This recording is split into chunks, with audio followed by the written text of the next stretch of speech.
flat and stationary and not on a planet. And there are no planets. They don't exist because there is no space. When you take out space, that takes out the planets. There's nothing there. How's it, guys? Welcome back to the channel. I would like to say a very big thank you to all you guys who give my videos a view, likes, comments. I really do appreciate you stopping by to check out my work. In lieu of our Flat Earth friends' remarks there in that opening clip, I have put together some of my own observations of Jupiter and the Moon for this round. This is the earliest photo I took of the Moon and Jupiter back in April 2019, and as you can see, both objects are in the west. This photo and the next two photos are of the full moon and Jupiter as a constellation.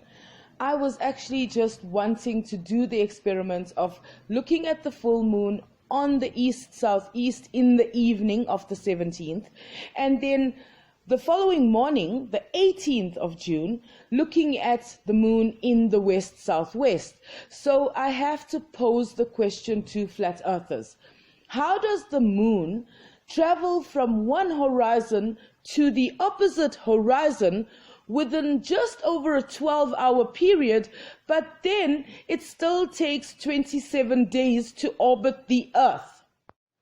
After taking those photos in June 2019, I barely paid attention to Jupiter until June of 2020, when I actually went out to look for the lunar eclipse. I knew that it wasn't visible from my location on the Earth, so I wanted photos of the moon. But when I went out, I was fortunate enough to find Jupiter and Saturn also in the sky with the moon.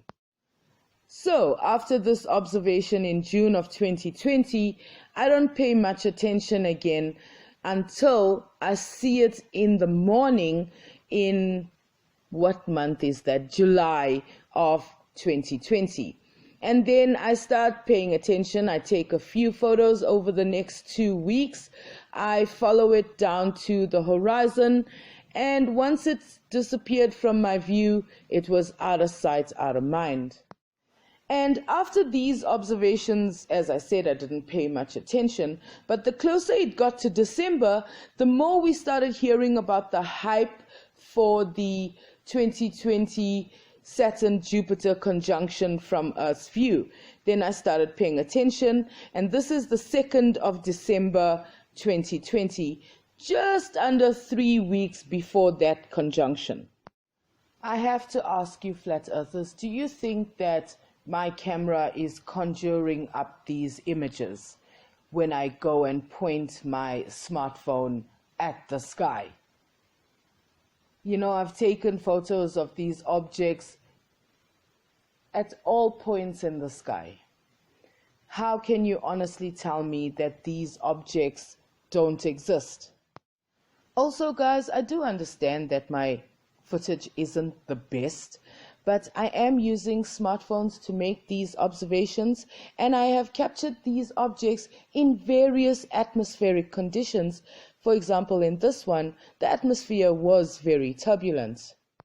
But I did want this video to be as up-to-date as possible, so I went to time and date to find out where Jupiter was.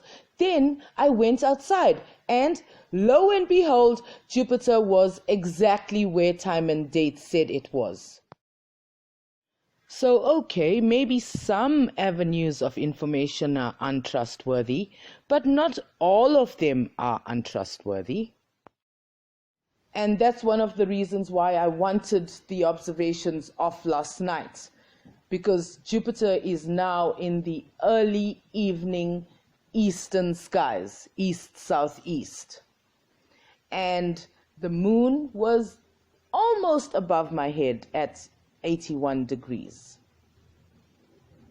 But I made that last night's observation because I wanted to get up this morning and watch Jupiter set in the west-southwest